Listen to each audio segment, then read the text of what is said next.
திரு Constantine, உங்கள்கிட்ட தொடங்குகிற இந்த முறை 2 அரசியல் கட்சியினுடைய கருத்தை கேட்டுவிட்டு அப்புறமா விமர்சகர்கள்ட்ட போகிறேன்.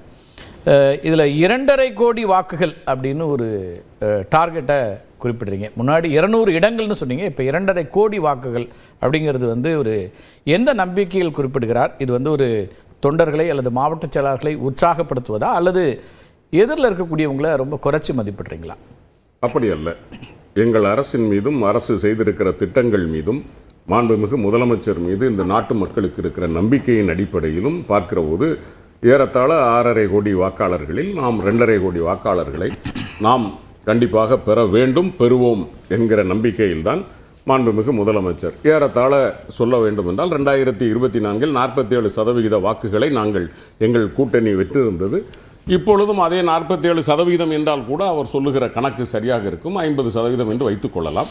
எனவே மாண்புமிகு முதலமைச்சர் அவர்கள் பேசுகிற பேச்சில் யதார்த்தமும் இந்த ஆட்சி அதிகாரத்தின் மீது மக்களுக்கு இருக்கிற நம்பிக்கையும் தத்துவார்த்த அரசியல் என்று நீங்கள் குறிப்பிட்டதைப் போலவே இன்றைக்கு வழக்கமான நமது தேர்தல் பயணங்களில் எப்பொழுதும் திமுக அதிமுக என்ற திராவிட இயக்கங்களுக்கு இடையான ஒரு போட்டியாக இருப்பதற்கு பதிலாக இந்த தேர்தல் திராவிட சித்தாந்தத்திற்கும் ஆரிய சித்தாந்தத்திற்குமான ஒரு போட்டியாக நிலைநிறுத்தப்படுகிறது.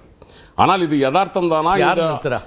நிறுத்துவது நிலைநிறுத்துறீங்களா அல்லது நிலைநிறுத்த பார்க்கிறார்கள். மக்கள் மத்தியில் ஆரிய சித்தாந்தம் எடுபடவில்லை என்பது யதார்த்தம் என்று சொன்னாலும் சமீப காலமாக அதை நோக்கி தமிழ்நாட்டு அரசியலை அவர்கள் நகர்த்தி கொண்டிருக்கிறார்கள்.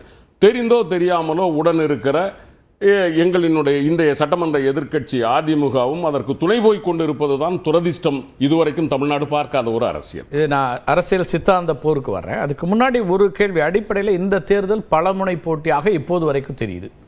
அப்படி பலமுனை அல்லது குறைந்தபட்சம் 4 முனை. நீங்கள் திமுக கூட்டணி இருக்குது, எதிரில் அதிமுக பாஜக கூட்டணி இருக்கிறது, நாம் தமிழர் ஏற்கனவே தனித்திருக்காங்க, இப்போ தாவேகா வருகிற போது நீங்கள் இந்த வாக்குகள் எப்படி கூடும்? லாஜிக்கலாக கேட்குறேன். 2,09,00,000 இப்போ கூடுதலான போட்டியாளர்கள் இருக்கும்போது அந்த வாக்குகள் இன்னும் சிதறத்தான செய்யும். எப்படி கூடும்னு சொல்கிறீங்க? இல்லை, நான் அதை தான் தெளிவாக சொன்னேன். 47% என்று 6.5 கோடியில் நீங்கள் போட்டீர்கள் என்றால் தலைவர் சொல்லி இருப்பது அந்த இடத்தில் நிற்கிறது.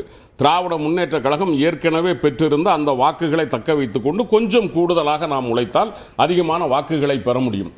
இன்னொன்று, நீங்கள் கேட்கிற கேள்வி சரியானது.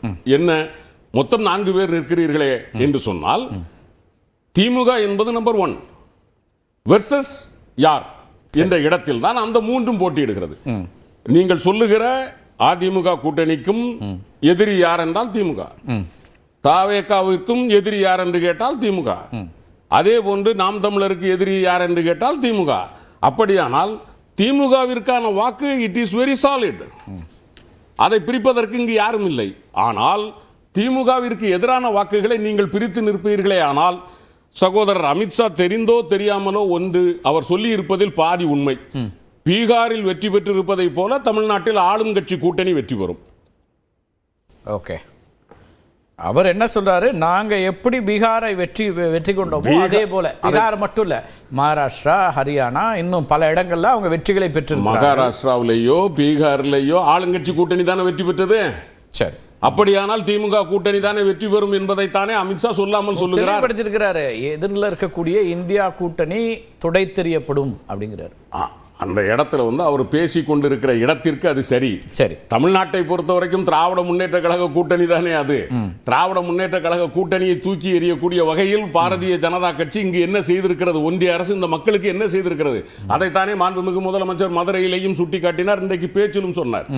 ஏறத்தாழ 156 கோடி நீண்ட பாலம், 1 கிலோமீட்டருக்கான நமது வீரமங்கை வேலுநாச்சியார் பாலத்தை திறந்து வைத்துவிட்டு மதுரைக்கு நாம் செய்திருப்பது தலைவர் கலைஞருடைய 100ஆண்டு நூலகமாக இருக்கலாம், அல்லது எதிர்காலத்திலே நாம் நிறைவேற்ற இருக்கிற சாப்ட்வேர் பார்க் அதாக இருக்கலாம், அல்லது மேம்பாலங்களாக இருக்கலாம், காக்கி உலக அளவிலான காக்கி மைதானம் என்று நாங்கள் மதுரைக்கு கொடுத்த வாக்குறுதிகளை எல்லாம் நிறைவேற்றி இருக்கிறோம். ஆனால் இன்றைக்கு அதிமுக கூட்டணியில் இருக்கிற பாஜக எய்ம்ஸை தந்திருக்கிறதா, மெட்ரோவுக்கு ஏன் தரவில்லை என்று நாங்கள் செய்திருப்பதை பட்டியலிடுவதற்கு அவர் தெளிவாக பட்டியலிட்டார்.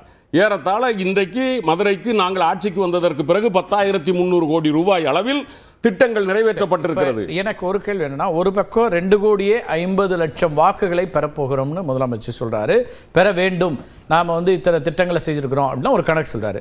இன்னொரு பக்கம் எதிரிகளின் பலத்தை குறைத்து மதிப்பிடக்கூடாது அப்படின்னு சொல்லி ரெண்டும் முரணா இல்லையா? அப்போ எதிரிகள் பலமாக இருக்கிறார்கள் அப்படின்னா இந்த வாக்குகள் இப்படி வரும்? அப்படி இல்லை. அதாவது எதிரிகளை வந்து எப்பொழுதுமே ஒற்றை எதிரியாக இருந்தாலும் சரி, எதிரி என்பவன் எதிரியாக பாவிக்கப்பட வேண்டும். அவர்களை வந்து அது வள்ளுவன் சொன்ன வார்த்தை தான் தளபதி மு க ஸ்டாலின் அவர்கள் இன்றைக்கு சொன்னது. அதாவது எப்பொழுதும் நாம் எதிரியை மிக எளிதாக எடை போட்டு விட்டோம் என்று சொன்னால் நமது வேலை நின்று போகும். மிக சாதாரணமாக உட்கார்ந்து விடக்கூடும். அதெல்லாம் இல்லை. எந்த எதிரியாக இருந்தாலும் நமது எதிரிகளுக்கு கொடுக்க வேண்டியதை அந்த இடத்தில் வைத்து விட்டு தான் நாம் உழைக்க வேண்டும். நம் உழைப்பில் சோர்வு வந்துவிடக் கூடாது என்பதற்காக எதிரிகளை அவர் சொல்லுகிறாரே தவிர, ஒரு ஜனநாயகத்தின் பால் வள்ளுவர் சொன்ன வார்த்தையின்படி அவர் எங்களுக்கு உறுதி அறிவுறுத்திருக்கிறாரே தவிர, அதற்காக எதிரிகள் எல்லாம் சோர்வு அப்படின்னு உங்களுக்கு செய்தி சொல்றாரா, இல்ல லெத்தாஜிக்கா இருந்துடாதீங்கன்னு சொல்றாரா? லெத்தாஜிக்கா கொஞ்சம் அப்படி நம்ம அடிச்சுக்கலாமே அப்படின்னு உட்கார்ந்துடாதீங்கப்பா, அப்படி நினைச்சிட வேண்டாம். ஜனநாயகத்தில் எதிரிகளை நாம் எப்பொழுதும் வைக்க வேண்டிய இடத்தில் வைத்து பார்க்க வேண்டும். எப்பொழுதும் போல் நாம் உழைக்க வேண்டும் என்பதைத்தான் முதலமைச்சர் சுட்டிக்காட்டியிருக்கிறார். ஏன்னா 1,00,000க்கும் மேலான உள்ளாட்சி பொறுப்புகள், அப்புறம் சட்டமன்ற பொறுப்புகள் அப்படிலாம் இருக்கும்போது லெத்தாஜிக்கா இருக்க வாய்ப்புகள் அதிகமா இருக்குன்னு கூட நினைச்சிருக்கலாமே அவரு.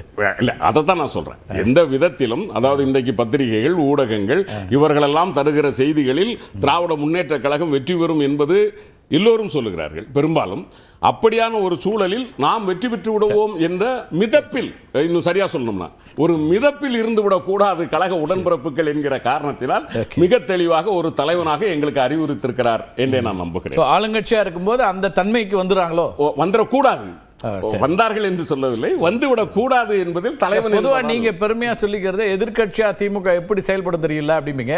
ஆளுங்கட்சியா எப்படி செயல்படும் தெரிஞ்சுக்க தான் கேட்டேன். ஒருவேளை அதான் எப்பொழுதுமே திமுக என்பது களத்தில் களப்பணியில் இன்றைக்கு வரைக்கும் எங்களை ஒப்பாரும் மிக்காரும் இல்லாத களப்பணி. முதற்கட்ட கருத்து பேசலாம் விஜயதரணி அவர்கள்ட்ட. பீகாரோட கள அரசியலும் தமிழ்நாட்டோட கள அரசியலும் வேற வேற. அந்த வேறுபாடு புரியாமலே அமித்ஷா வந்து சவால் கொடுக்கிறாரா அப்படின்னு கேள்வியை அங்கே முன்வைக்கிறாங்க. இல்லை, பீகாரோட கள அரசியல் அங்கே ஆளுங்கட்சியாக இருக்காங்க, இங்கே ஆளுங்கட்சி தான் வரும்ன்ட்டு சார் சொன்னார். அப்படி அவர் சொன்னது வந்து நாங்கள் ஜெயிப்போம்னு சொல்லியிருக்காரு. சரி, அதாவது பாஜக அதிமுக கூட்டணி ஜெயிக்குங்கிறத தெளிவாக பாயிண்ட் அவுட் பண்ணியிருக்காரு. மேற்கு வங்கத்திலும் தமிழ்நாட்டிலும் ஒரு ஆட்சி மாற்றம் என்பது வரும் என்பதை தெளிவாக சொல்லியிருக்கிறார். அதை தான் அவர் சொல்கிறாரு. மத்தியில் இருக்கக்கூடிய பல்வேறு திட்டங்கள், இன்னைக்கு எவ்வளோ நாய் சாலைகள், மெட்ரோ ரயில் திட்டங்கள் வந்து சென்னைக்கா இருக்கட்டும், பிற இடங்களுக்கும் டிபிஆரை சேஞ்ச் பண்ணி கொடுத்தாங்கன்னா அதையும் நிறைவேற்றலாம். கோயம்புத்தூராக இருக்கட்டும், மதுரையாக இருக்கட்டும், எல்லாமே வரக்கூடிய விஷயங்கள் தான். அது ரிட்டர்ன்டு தான். ரிவைஸ் பண்ணி கொடுத்தாங்கன்னா அந்த டிபிஆர் த்ரூ ஆகும். ஸோ இது எல்லாமே மத்திய திட்டங்கள் பல்வேறு. இன்னைக்கு பட்ஜெட்டே 90% பட்ஜெட் பார்த்தீங்கன்னா, தமிழ்நாடு பட்ஜெட் பார்த்தீங்கன்னா சென்ட்ரல் ஸ்கீம்ஸ் தான். அதில் வர நிதிகள் தான் இவங்க வந்து ஸ்கீம்ஸாக, தமிழ்நாடு அரசுடைய ஸ்கீம்ஸாக நிறைய அறிவிக்கிறாங்க. ஒரு 10 மேக்ஸிமம் 15% ஆஃப் த ஸ்கீம்ஸ் தான் தமிழ்நாடே உருவாக்கின ஸ்கீம்ஸ். மற்றது எல்லாமே மத்திய ஸ்கீம்ஸில் வரக்கூடிய திட்டங்கள் தான். அந்த 10-15 1000 ரூபாங்கிறது இப்போ மத்திய அரசோடு இணக்கமாக இருந்து ஒரு டபுள் இன்ஜின் சர்க்காரோட வேலையில இவங்களும் இணக்கமா இருந்து செயல்பட்டுருந்தாங்கன்னா இந்த 10,000 ரூபாய் திட்டத்தை கூட கொண்டு வரலாம். அவர் என்ன சொல்றாரு, அதையும் மிஸ் பண்றாங்க. தமிழ்நாடு அதையும் மிஸ் பண்ணுது. தமிழ்நாட்டுல நம்ம இங்க இருக்கக்கூடிய பெண்களுக்கு வந்து பீகார் மாதிரி அவர் கொடுக்க முடியும். பேசும்போது அவர் என்ன குறிப்பிடார்னா, தமிழ்நாடு முழுவதும் 1,86,00,000 மக்கள் நேரடியாக பயன்படுத்தி வருகிறார்கள். ஏதோ ஒரு வகையில் அவங்களுக்கான உதவித்தொகை மாதந்தோறும் போய் கொண்டிருக்கிறது அப்படிங்கிற கணக்குல இருந்து இந்த பயண